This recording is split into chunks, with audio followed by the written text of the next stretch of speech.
नमस्कार। न्यायशाला में आप सबका फिर से एक बार स्वागत है।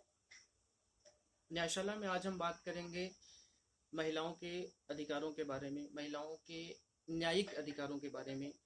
उन्हें कौन कौन से अधिकार न्यायिक रूप से मिले हुए हैं, कौन कौन से अधिकार कानून की किताब में लिखे हुए हैं, कौन कौन से अधिकार उनके संविधान में लिखे हुए हैं।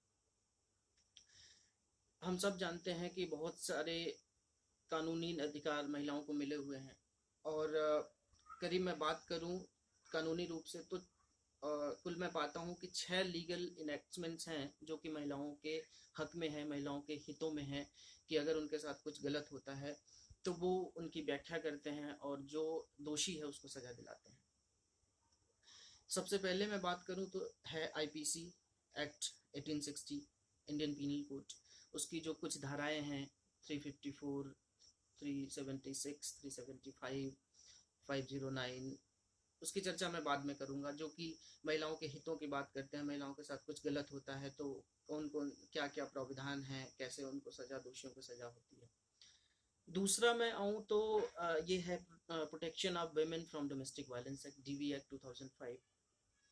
तीसरा है POCSO, protection of children from sexual offence, 2012 act.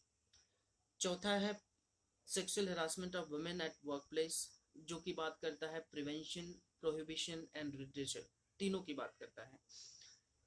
चौथा है आईटी एक्ट 2000, सॉरी पांचवा आईटी एक्ट 2000। और छठा है indecent representation of women act, जो कि 1987 में बना था।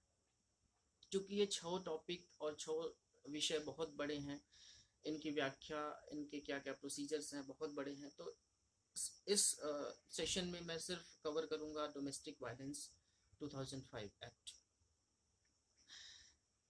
इसमें ये जो डोमेस्टिक वायलेंस होता है, ये कौन कौन से एक्ट होते हैं, कौन कौन सी क्रियाएं होती हैं जो एक महिलाओं के प्रति किया जाता है, महिलाओं के अगेंस्ट में किया जाता है, वो कौन कौन सी चीजें आती हैं डोमेस्टिक वायलेंस। सबसे पहले हमें इसे जानना है। तो सबसे पहले मैं आपको ये बताना चाहूँ कि डोमेस्टिक वायलेंस होता क्या है।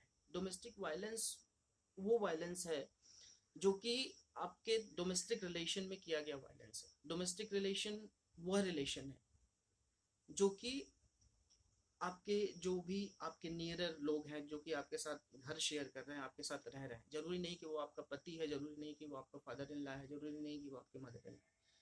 वो आपका बॉयफ्रेंड भी हो सकता है, वह आपका मंगेतर भी हो सकता है। अगर आप उसके साथ परिवार की तरह रह रही हैं और आपके साथ कुछ भी गलत हो रहा है तो वह डोमेस्टिक वायलेंस के अंतर्गत आता है। अब कौन कौन सी चीजें हैं जो कि डोमेस्टिक वायलेंस के अंतर्गत कवर होती हैं। एक कॉमन सी धारणा है कि अगर कोई फिजिकल आपके साथ पेन होता है, फिजिकल कोई आपके साथ मार पिटाई होती है, तो वो डोमेस्टिक वायलेंस आता है। ऑब्वियसली वो डोमेस्टिक वायलेंस के अंतर्गत आता है, लेकिन केवल वही डोमेस्टिक वायलेंस एक्ट के अंतर्गत नहीं आता। अगर कोई भी आपका डोमेस्टिक रिलेशन में जो भी आदमी आता है, अगर आपको स्वास्थ्य, सुरक्षा, जीवन, आपके उचित रहन सहन में व्यवधान डालता है, कोई हानि पहुंचाता है किसी भी रूप से, तो वो डोमेस्टिक वायलेंस के अंतर्गत आता है। अब वो किसी भी रूप जो है वो कौन कौन से रूप होंगे। वो रूप है, एक तो पहला जैसे आपका हो गया फिजिकल अब्यूज। फिजिकली अगर आपके साथ कोई मार पिटाई होती है, आपके हेल्थ से रिलेटेड कोई खिलवाड़ किया जाता है आपके घर परिवार के सदस्यों द्वारा। दूसरा है सेक्सुअल अब्यूज। अगर आपकी डिग्निटी के साथ, वुमेन डिग्निटी जो होती है, वुमेन डिग्निटी के साथ कोई खिलवाड़ होता है, आपको डिग्रेड किया जा रहा है, घर में सेक्सुअली डिग्रेड किया जा रहा है, तो वो भी डोमेस्टिक वायलेंस का हिस्सा है। तीसरा आता है वर्बल वायलेंस। वर्बल वायलेंस जैसे कि अगर आपको आपकी आपका हंसी उड़ाई जा रही है घर परिवार के सदस्यों द्वारा, आपको ताने दिए जा रहे हैं कि तुम बच्चा नहीं पैदा कर पा रही हो, या फिर तुम मेल बच्चा क्यों नहीं पैदा कर पा रही हो, इस तरीके के ताने दिए जा रहे हैं घर परिवार के सदस्यों द्वारा, तो वो भी डोमेस्टिक वायलेंस का हिस्सा होता है। अब आता है इकोनॉमिक अब्यूज। इकोनॉमिक अब्यूज में वो होता है अगर आपको घर चलाने के लिए घर से पैसा नहीं मिल रहा है, आपको कुछ परेशानी है, आपको पैसों की ज़रूरत है, आपको हेल्थ रिलेटेड कोई इशू है, आपके बच्चे को कोई हेल्थ रिलेटेड इशू है और आपके घर परिवार से आपको मदद नहीं मिल रही, तो वो भी डोमेस्टिक वायलेंस का हिस्सा है। अब ये तो रही डोमेस्टिक वायलेंस क्या होता है उसकी बात। अब अगर इस डोमेस्टिक वायलेंस को आपको रिपोर्ट करना है तो वो कहाँ रिपोर्ट करेंगे। इसमें कुछ 2-3 अहम बातें हैं जो मैं आपको बताऊंगा, जो कि 2-3 अहम पद होते हैं इस डोमेस्टिक वायलेंस जो यहाँ पे रिपोर्ट होता है। एक तो आप डायरेक्ट पुलिस स्टेशन में रिपोर्ट कर सकती हैं, दूसरा होता है एक प्रोटेक्शन ऑफिसर जो कि स्टेट गवर्नमेंट द्वारा हर जिले में एक नियुक्त किया जाता है प्रोटेक्शन ऑफिसर। तीसरा एक है सर्विस प्रोवाइडर। सर्विस प्रोवाइडर वो एक तरीके से आप कह सकते हैं साधारण सी भाषा में एनजीओ, सोसाइटी एक्ट में जो रजिस्टर्ड संस्थाएं होती हैं उनके सदस्य या फिर वो संस्था होती है, आप उनको भी रिपोर्ट कर सकते हैं, प्रोटेक्शन ऑफिसर को भी रिपोर्ट कर सकती हैं, और पुलिस स्टेशन में भी जाकर रिपोर्ट कर सकती हैं। एक एक और इसमें बहुत अहम बात है कि अगर किसी को भी, किसी आदमी को, किसी महिला को लगता है कि फलाने औरत के साथ ऐसा गलत हो रहा है उसके घर में, तो वो भी एज एन इन्फॉर्मेंट वो प्रोटेक्शन ऑफिसर को पुलिस स्टेशन में जाके रिपोर्ट उस महिला के बिहाफ पे कर सकता है। उसके बाद पुलिस स्टेशन और पुलिस अधिकारी की या फिर प्रोटेक्शन ऑफिसर की जिम्मेदारी बनती है कि वो कंप्लेनेंट के पास जाए, जो मेन कंप्लेनेंट है उनके पास जाए, उसका ब्यौरा ले कि वाकई में उनके साथ कुछ गलत हो रहा है या नहीं हो रहा है, उसके अकॉर्डिंग वो काम करे। अब प्रोटेक्शन ऑफिसर क्या करता है, प्रोटेक्शन ऑफिसर या सर्विस प्रोवाइडर क्या करता है, वो आपकी कंप्लेन को जुडिशियल मजिस्ट्रेट, फर्स्ट क्लास का जुडिशियल मजिस्ट्रेट को पावर होती है इससे रिलेटेड संबंधी जो चीजें होती हैं सुनने की, वो जुडिशियल मजिस्ट्रेट को एक फॉर्मेट होता है, एप्लीकेशन फॉर्मेट होता है, वो वहां तक आपकी जो भी समस्याएं हैं, जो भी आपको वायलेंस आपके साथ हो रहा है, वो वहां तक पहुंचाएगा। फिर वो जुडिशियल मजिस्ट्रेट उस पर सुनवाई करेगा और उचित कार्यवाही करेगा।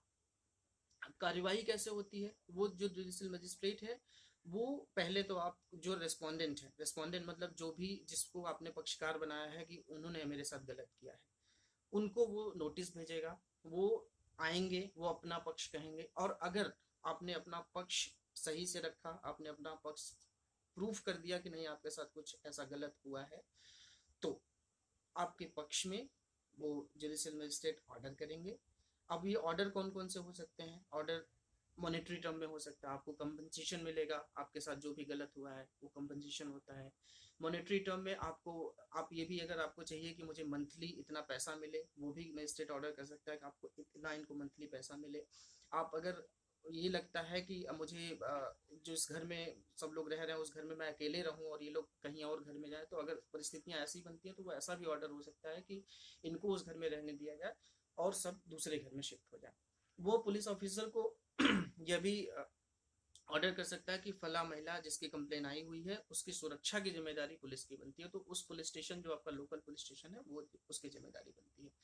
एक और अहम बात मैं आपको बताना चाहूंगा कि एक बात होती है जुरिस्डिक्शन की, कि आप ये कंप्लेन किस जुरिस्डिक्शन में करेंगे। जुरिस्डिक्शन 2-3 प्रकार से इसका डिसाइड होता है। एक तो आप जहाँ पे रह रही हैं, एक तो जहाँ आपके साथ ये गलत हुआ है, आपके साथ ये जो गलत घटना हुई है वहां भी आप कर सकती हैं, या फिर आप परमानेंटली जहां आप रहती हैं वहां भी आप इसको रिपोर्ट कर सकती हैं। अब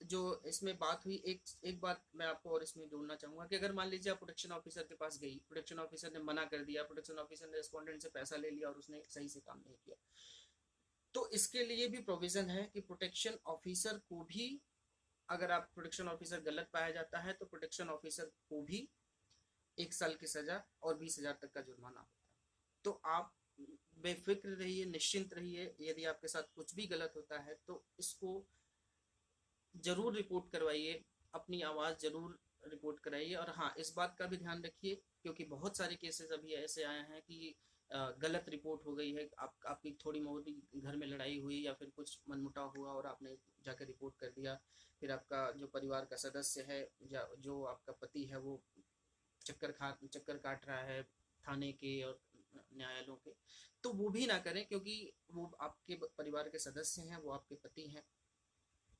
अगर कुछ मनमुटाव ऐसा है जो घर में निपटाया जा सकता है तो उसको घर में ही निपटाए, लेकिन कुछ ऐसी बातें हैं जो नहीं निपटाई जा सकती और बार बार दोहराई जा रही हैं, तो उन बातों को जरूर रिपोर्ट करें। क्योंकि एक एक there is a saying, one who does it to one will do it to another. कि तो इस लास्ट लाइन के साथ मैं अपनी बातों को यहीं पे समाप्त करता हूँ। नेक्स्ट एपिसोड में मैं और भी जो एक्ट्स मैंने बताए हैं शुरू में, मैं उनकी बातें करूंगा। धन्यवाद।